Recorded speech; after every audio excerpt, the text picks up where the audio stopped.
Universidad César Vallejo, solo para los que quieren salir adelante.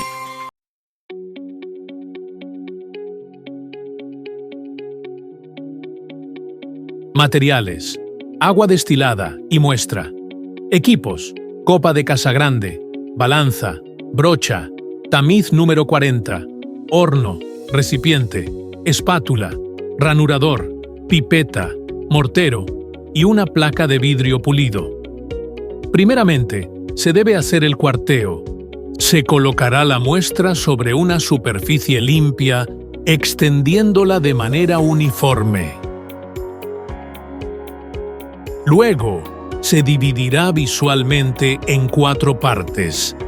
Se eliminan 2 partes opuestas en diagonal y se conservan las otras 2. En 1 o 2 recipientes se debe colocar una pequeña porción de las 2 partes que se ha conservado.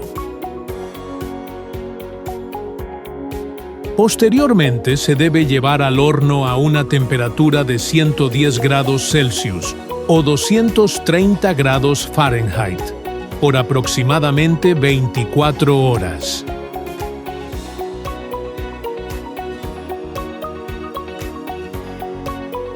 Una vez pasadas las 24 horas, se debe sacar la muestra y esperar a que enfríe, por unos 15 a 30 minutos.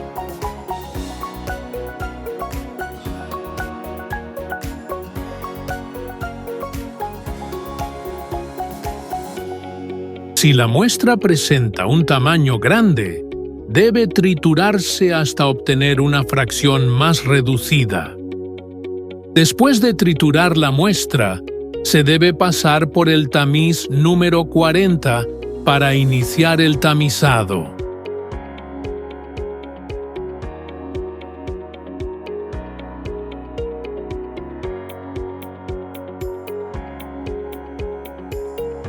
Tras el tamizado, se procede a pesar la muestra, la cual debe tener una porción de 150 gramos a 200 gramos.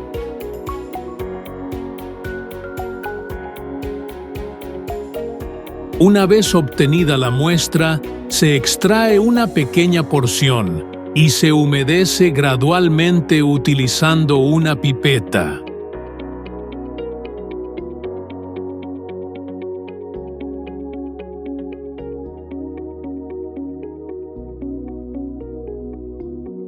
Después de mezclar adecuadamente, se deja en reposo durante 15 minutos.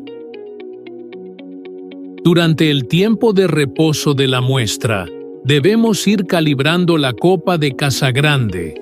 Se ajusta la altura de caída de la copa, de manera que la punta de la copa en contacto con la base se eleve a una altura de 10 milímetros.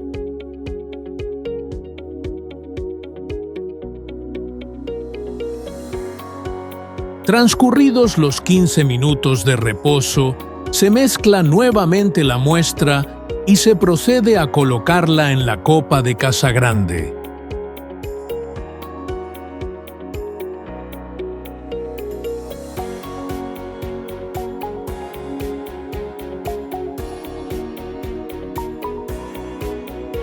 Una vez preparada la muestra en la copa, se utiliza el ranurador para trazar la ranura estándar.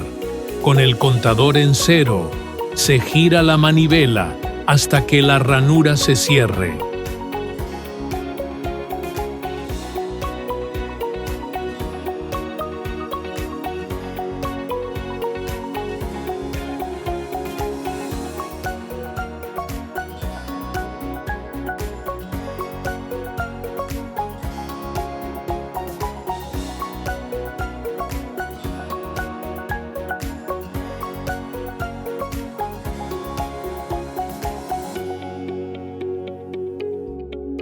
Si la ranura no se cierra con 35 golpes, se debe añadir un poco más de agua a la muestra y nuevamente iniciar el proceso.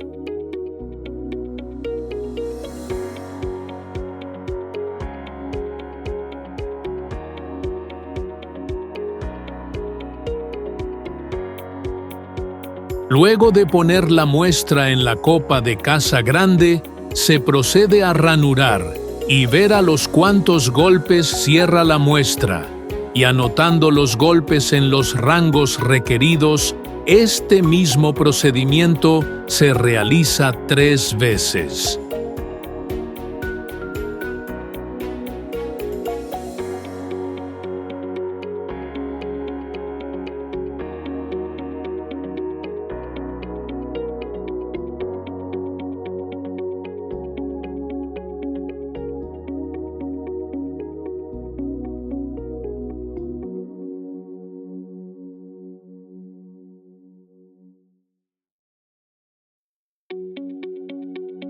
Tomar una tajada de suelo de aproximadamente el ancho de la espátula, extendiéndola de extremo a extremo de la torta de suelo en ángulos rectos a la ranura, e incluyendo la porción de la ranura en la cual el suelo se deslizó en conjunto. Pesar el recipiente donde se colocará la porción del suelo. Teniendo ya el peso del recipiente, se coloca la porción del suelo y se pesa. Posteriormente, se le lleva al horno.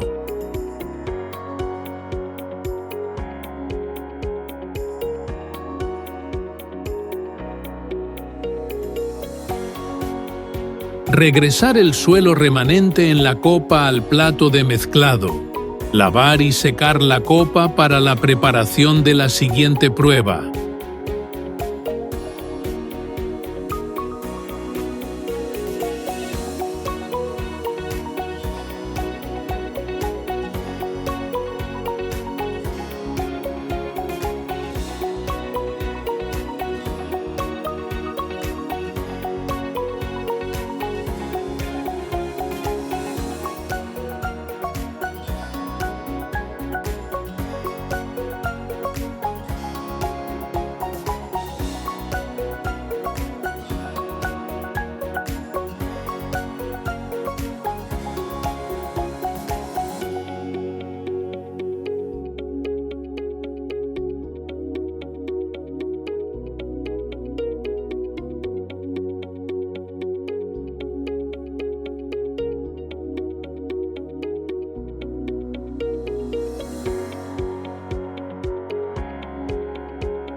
Es importante registrar constantemente tanto la cantidad de golpes como el peso de los recipientes y las muestras. Pasadas las 24 horas, se debe retirar la muestra del horno y dejar que se enfríe antes de proceder a pesarla.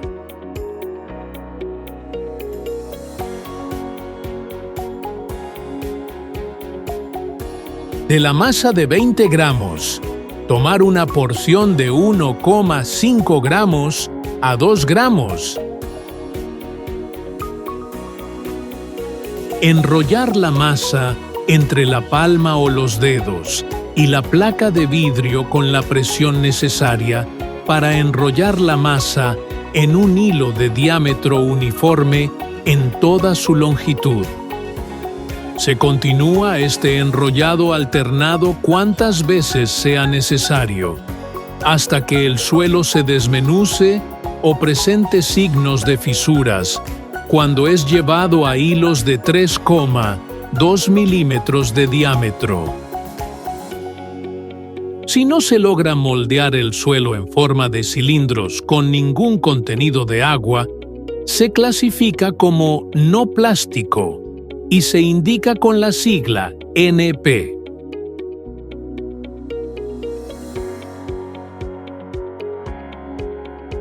Es necesario identificar con nombres los envases en los que se depositarán las muestras.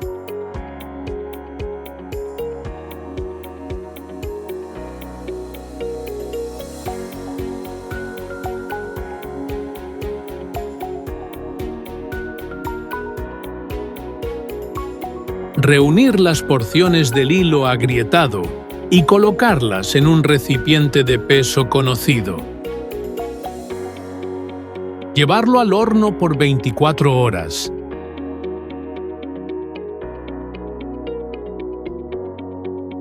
Pasadas las 24 horas, se debe retirar la muestra del horno y dejar que se enfríe antes de proceder a pesarla.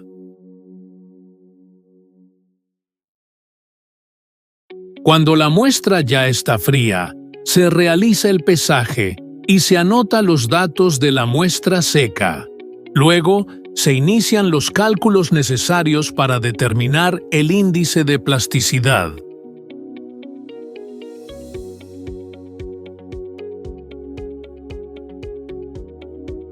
Bueno, en esta oportunidad vamos a mostrar cómo hacemos los datos o los cálculos para hallar nuestro límite líquido y plástico.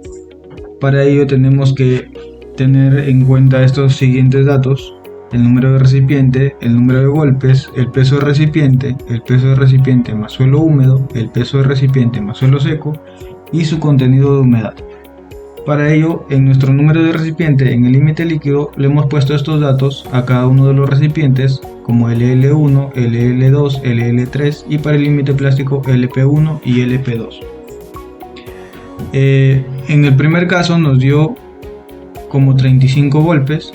Para ello nosotros aumentamos un poquito el agua para que cierre a menos golpes y nos dio a 28 golpes, y por último nos dio a 19 golpes. En el límite plástico no se necesita ese procedimiento. Para el peso del recipiente, nuestros tres recipientes en el límite líquido fueron de 10.24, de 10.03 y de 8.44, y para el límite plástico es de 10.87 y 10.51. El peso del recipiente más suelo húmedo fue de 24.12, 22.67, 20.66 y para el límite plástico 16.9 y 16.66. Para el peso de recipiente más suelo seco tenemos que poner esta muestra de suelo húmedo al horno durante 16 o 24 horas, en el cual a nosotros nos dio los siguientes datos: de 19.04, de 17.93, de 15.94 y para el límite plástico de 15.6 y 15.34. Para hallar el contenido de humedad, básicamente tenemos que seguir los siguientes datos. Tenemos que el peso de recipiente más suelo húmedo restarlo con el peso de recipiente más suelo seco. Todos esos dos datos dividirlo entre el peso de recipiente más suelo seco menos el peso del recipiente, y el resultado que nos da lo multiplicamos por el 100%, en el cual nos daría el contenido de humedad. En este caso nos dio el 57.73, el segundo 60% y el tercero 62.93. Y para el límite plástico nos dio un 27.48 y 27.33. Aclarar que estos dos datos del límite plástico no tienen que ser muy distantes, ya que para ponerle su límite plástico de nuestra muestra tenemos que sumar estos dos y dividirlo, y así podemos obtener su límite plástico. Y si en el caso de que estos dos datos le salen muy distantes tendrían que hacer una tercera muestra del ensayo del límite plástico, y así simplemente agarrar los 3 contenidos de humedad y dividirlo entre 3 para hallar su límite plástico. Los resultados obtenidos para nuestros límites de consistencia en el límite plástico, básicamente hemos sumado estos dos y hemos dividido entre 2 para así hallar su límite plástico.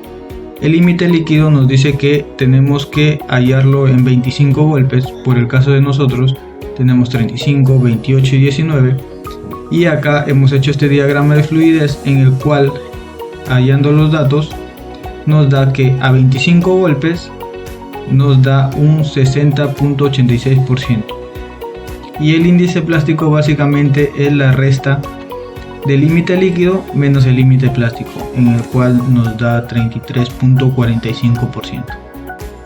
Y así serían como se hallan los datos del límite líquido, límite plástico y índice plástico de nuestras muestras de laboratorio de mecánica de suelos de límites de Atelberg.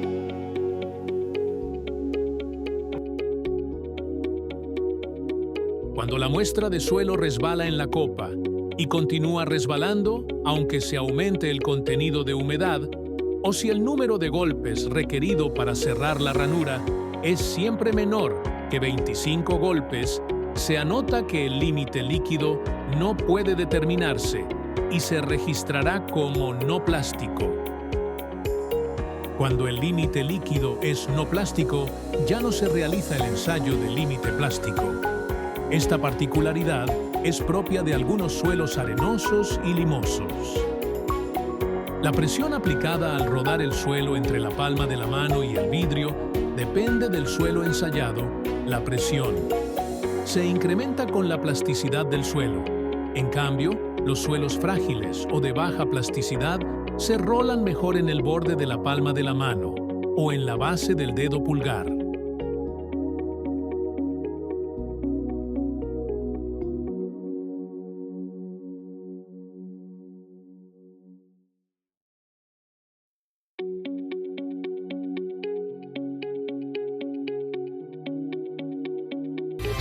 Universidad César Vallejo, solo para los que quieren salir adelante.